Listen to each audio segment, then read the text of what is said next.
So you're new to the Warhammer 40k Warpforge card game, and you're wondering, what about those Ultramarines? They're quite iconic, aren't they? What are they like? Perhaps they could be the faction for me. Well, in this video we're going to go over the lore, the Warlords, the playstyle. I'm going to give you some collecting tips and also show you some decks, both at beginner and pro level 2. So let's jump into it, shall we? Space Marines are genetically engineered superhumans created by the Emperor to be his ultimate warriors. They are divided into chapters, and each of those are led by chapter masters. Each chapter has its own unique traits, history and homeworld. Their primary goal is to defend the Imperium of Man from threats both within and without, serving as the Emperor's most loyal and feared servants.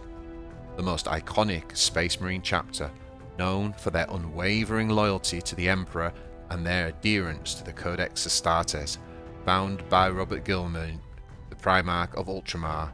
The Ultramarines are renowned for their discipline, tactical prowess, and unwavering faith in the Emperor. Their homeworld of Ultramar is a testament to their administrative and governing abilities. So there are 4 Warlords in the Ultramarines, and they're all quite good, to be honest. The first one you're going to get is Uriel Ventress. Uriel has 35 health, the standard stats, which is 2 and 2 for melee and range. Uriel's ability does cost 2 energy, and it's called Master of the Fleet, and it's an area of effect ability. It deals 1 damage to an enemy and its adjacent units. So you can place what the central unit is. It could be the enemy Warlord, it could be a unit hiding behind the Vanguard, it doesn't matter.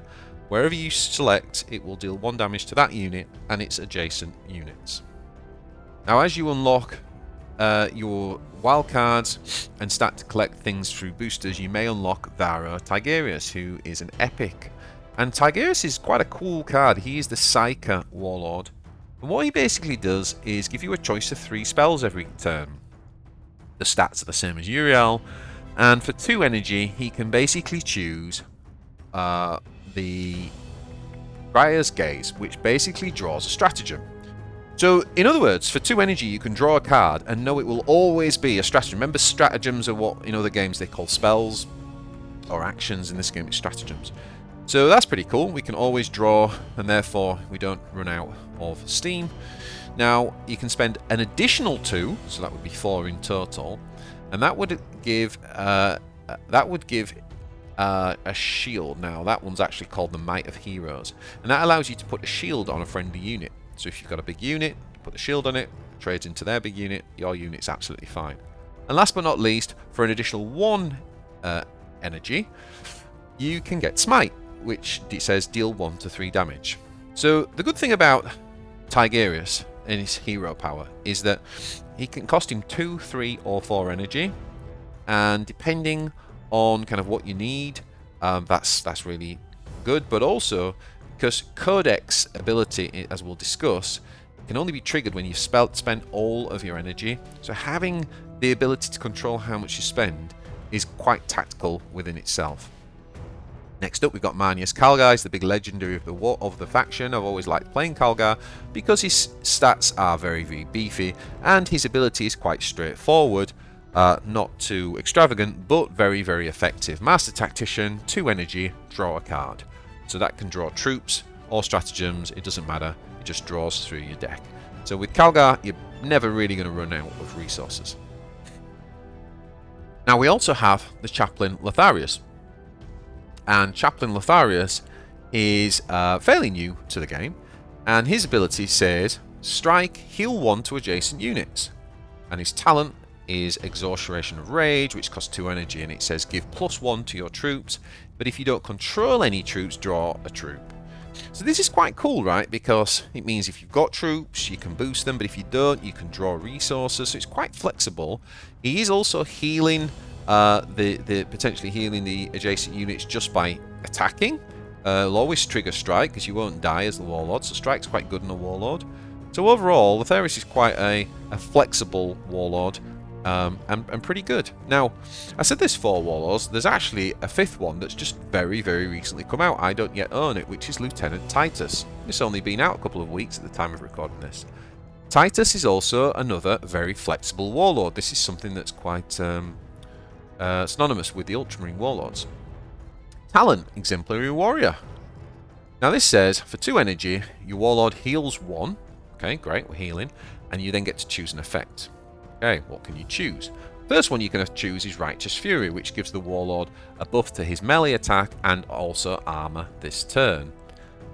Second one that he can choose is the Paragon of Ultramar, which gives +1 melee and +1 range to his adjacent troops. So the first one buffs himself, this one buffs his troops if you've got them on board, and the last ability says gain blast 2 this turn. So you can basically have an area of effect spell, dealing 2 damage to the thing you hit, but 2 damage to the adjacent units as well. So very, very flexible, and that allows you to decide what is it you need this turn, and then obviously select appropriately. All in all, the Ultramarines have access to some pretty powerful, clever and flexible Warlords. Okay, so let's talk a little bit about the playstyle of the Ultramarines. The first thing we really need you to understand is how the faction keyword Codex works. Codex says do something when you use up all your energy. So every time your energy gets to 0, sometimes referred to as mana in other games, but in Warforge we call it energy. When it gets to 0, it triggers the Codex ability. Now, that's important because you have abilities that can boost your energy back up, and then you can spend it again. So you could actually potentially trigger Codex multiple times. So, generally speaking, a lot of the Ultramarines playstyle is around triggering Codex. It's around playing on curve, making maximum use of your energy so that you can trigger those Codex abilities. And there tends to be a couple of archetypes in the Tyranids. One is a very kind of tempo-based, where it's not necessarily aggro, but you tend to overwhelm your opponent with really good tempo. And another one is an all-vehicle deck. So you can basically, there are some key stratagems which only apply to vehicles. You've got key cards like the Primus Tech Marine, which only apply to vehicles. So you can create a pretty much all-themed vehicle deck, which is pretty powerful as well. So some of the strengths of the Ultramarines, I think they've got really good early game units. They have got some really good flankers as well, so things like the Outrider, the Primus Interceptor. They've even got some really good 2-drop stuff like the Primus Reavers. And as I said, the early game's very strong. The scout bikes can stop your opponent from being able to deploy because they just take damage, so they don't really want to do that. And things like the Sternguard Sergeant, as well as having a decent body for the stats, comes on and deals 2 damage, providing you trigger Codex. And acts a bit like a machine gun every time you then trigger it. So they've got access to very, very good early game. They've also got access to good removal in the form of things like Inspired Retribution, which is hard removal for any really big units. But even earlier than that, they've got things like Point Blank Shot, which I really like, which deals 2 damage to an opponent. If the opponent dies, then you basically draw a card as well. So there's some really nice removal in the faction, and even right through to the late game, where you look at some of the big cards like the Repulsor Executioner.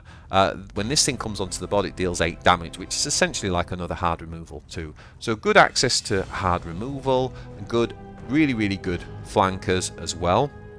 And they're able to snowball pretty well with really fast tempo, and this card in particular, the Avenging Seal, then allows you to essentially bolster the size of not only cards that are on the board, including your Warlord, but also cards that are in your hand, and that can be often enough to finish your opponent off. Okay, let's talk about collecting for a moment. I'll start with some of the key cards, and then we'll have a look at the campaign map. When it comes to the legendary cards with the Ultramarines, I highly recommend the Humanity Shield. This is a really key card, and it has been throughout all of early access. And for only 2 energy, your Warlord becomes invulnerable until your next turn. So that means that in your opponent's turn, they can't do anything to your Warlord. You can also, in your own turn, attack something really big and not take any damage. So this is just like, basically enables you to survive another turn. It's a really powerful card. Not only that, but with the Warlord Tigerius, you're actually able, depending on how you build your deck, you're actually able to draw this very, very consistently. Now, the Ultramarines are not known for the legendaries. They're not kind of like a faction that really rely heavily on them. So honestly, you can easily get away with playing without them. But some of the other ones that I do recommend, I think that the Librarian is a pretty solid kind of mid-range unit, good body, draws a card on Codex and gives shield to your Warlord. It's a very, very solid unit. And on top of that, I think if you're going to play a tempo build where you're going to be quite fast at the blocks, I think Avenging Seal is fantastic. If you're playing very heavily around that Codex mechanic that we've talked about, then this card is just an excellent finisher. Don't be put off by the 10 energy, you'll never pay that. Every time you trigger Codex, this thing gets cheaper by 1. So in other words, by the time you're ready to kind of play this, it's quite often half that cost, or if not even less. Other ones that are worth your time, I would say, are if you want to go into the vehicle, archetype, then you obviously want Kronos. This guy's excellent in vehicles, makes them have flank, and he allows you, with his talent, to essentially draw a vehicle and give it armor. So this is very powerful, as is the Primus Tech Marine. So these two are definitely the ones you want to go for if you're going more down the road of vehicles. And the Battlefield Supremacy is the stratagem for the vehicle build as well. So if you're going down the vehicles, and I do think it's quite wise to pick an archetype first with your collection. If you're going down the vehicles, then those three are very, very good. But generally speaking, I think Humanity's Shield should pretty much always be your first one. And then it's very much a case of whether you want one of the Warlords, right? Because you've got Lotharius, Calgar, and Titus. Like I say, I've always liked Calgar, but I think Titus and Lotharius are also pretty good right now as well. So, yeah, they're the choices for the legendaries. Not overly reliant like some of the other factions, but there are still some good ones in there. Now, what about outside the legendaries? I would definitely draw your attention to this card, Tactical Insight, because Tactical Insight is one of those key faction cards that's been in every Ultramarine deck since forever, and it used to be better, believe it or not. They have actually just recently given this a slight nerf, but the way this works is, let's say you're down to 1 energy, you play this, which puts you down to 0, and that triggers all of your Codex abilities. But the ability says refill 2 energy, so it would go down to 0, trigger Codex, then go back up to 2. You can now play something for 2 energy, like most of the Warlord powers are 2 energy, which is pretty good.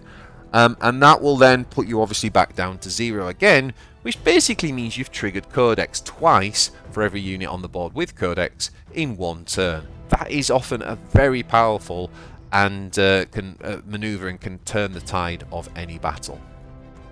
Other key cards, I would say, are things like the Primaris Reaver and the Scout Biker in the 2-drops. You see these very, very commonly. They're very powerful 2-drops. Like I said, Ultramarines has really good early game. And I would also say in the 3-drop slot, things like Sternguard and the Primaris Interceptor are also very, very central. Often with the Ultramarines, getting off to that early start is really, really big. Outside of that, I do think that you should be aware of the Inspired Retribution, as this is the faction's hard removal. So if you are in a meta where you're coming up against lots of big things, maybe Astra Militarum tanks, for example, or Chaos are going big, then you can always tech in the Inspired Retributions to help you deal with the hard removal. Now, when you first start with the Ultramarines and you look at your collection, if you click on Rewards and go on to Campaign here, you can select the Ultramarine icon, so we pick this here, and you can see it's just switched the campaign to Ultramarines. You can decide whether to go free or pay a little bit of money for a premium campaign, which I definitely recommend doing, by the way. I mean, of all the things you can spend money on, the premium campaign is easily the best value for money.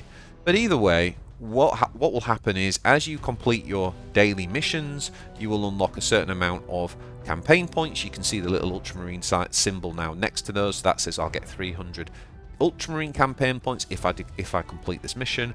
And basically, once you've completed just 1 mission, you can unlock this very first node, and that gives you a free 30 card deck for the faction. So that is your starting point for your Ultramarines.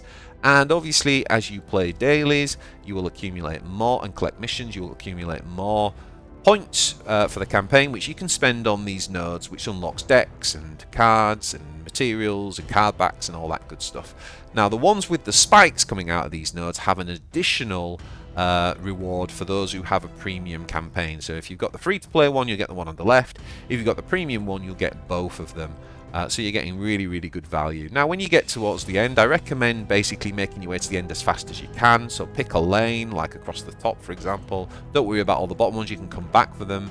So just go all the way to the end, because the second to last node is a double legendary node. If you've got the premium campaign, there's 2 legendaries there. Even on the free-to-play, there's 1. So you want to get those as quick as you can so you can start upgrading your deck. And usually once I've unlocked this node is where I recommend to actually spend your legendaries. At the end of the campaign there is a reoccurring booster pack, which means that once you've purchased it, you can keep repurchasing it, and that means you can keep unlocking your campaign. Don't forget, every single day there's a bonus just for logging into the game, and you can collect some crystals and campaign points just for doing that. Now, if you have a premium campaign, you will get 200 free campaign points every single day just for logging in. So that's pretty cool. Okay, that's great, BJ, but what about the decks? Where do I begin? Well, I've got you covered. First of all, let's take a look at a Uriel Ventress beginner deck. Now, guys, the rule for this deck is I haven't included any epics or legendaries, so they're all common and rare cards, which means that you can probably get this deck within a day or two, okay?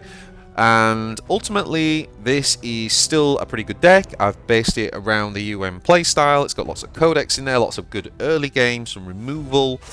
We've got things like an Inspired Retribution in there for some hard removal.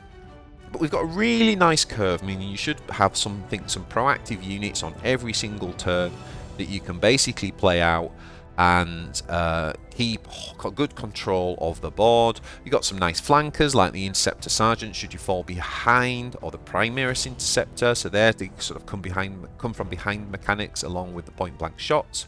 And then into the late game we've got some good AoE as well, with things like the Storm Raven or the Hail Strikes, and the late game we've got the Storm Talon and the Big Daddy Repulsor Executioner to kind of be your big surprise finisher. That's a nice beginner deck. Now, what does that look like as you start to unlock more cards? Well, I've lent on a very recent deck by the Ecclesiarch. If you don't know, the Ecclesiarch is another Warpforge content creator. Him and I do a podcast called Forgecast, so check that out, and also go and check his channel out as well. Lots of great stuff over there. Now, he created a deck. He actually used Titus as the Warlord. I don't have Titus, so I've put Lotharius in, but the rest of the deck is the same as his most recent deck, which he was doing really, really well with and got very high on the, maybe even top on the Ultramarine ladder. And yeah, this is just what this looks like, guys. When you start to get things like the legendaries, obviously being able to put those into the fold. He's actually gone with things like Dreadnoughts in here as well, and he's built in a little bit of vehicle synergy, and hence things like Kronos and Death from Above for kind of like a big finisher. So you actually use these to we call these burn cards, where you actually target the enemy Warlord at the end, so you get the Warlord down to say 10 health, and then surprise finish from hand, you kind of burn it down. So this is a pro deck. Go and watch his deck guide on it, and yeah, hopefully that gives you a little bit of guidance from beginner to a more advanced deck. Okay guys, so that is everything from me. I hope that's been really helpful with just getting your head around the faction. Main thing is, remember to log in every day, play your daily quest. Don't forget, draft is an excellent way to practice with a faction and still get yourself lots of rewards as well every single day. I definitely recommend that for new players. If you can afford to do it, definitely get yourself the premium campaign for the Ultramarines, guys. That is going to speed up and bolster your collection massively and give you the best return on investment. If you're wondering, if I was to spend money, what's the best thing to do, it's definitely that. Hope this has helped. If it has, and you're looking for more content like this, check out my other new to Warpforge videos, and I also recommend my Warpforge Fundamentals series, which is excellent at helping new players get to grips with some of the core mechanics and some of the things to consider for improving your game. I hope you'll like this video, and of course, if you want more content and don't want to miss, please subscribe and turn on those notifications. I really appreciate all the support.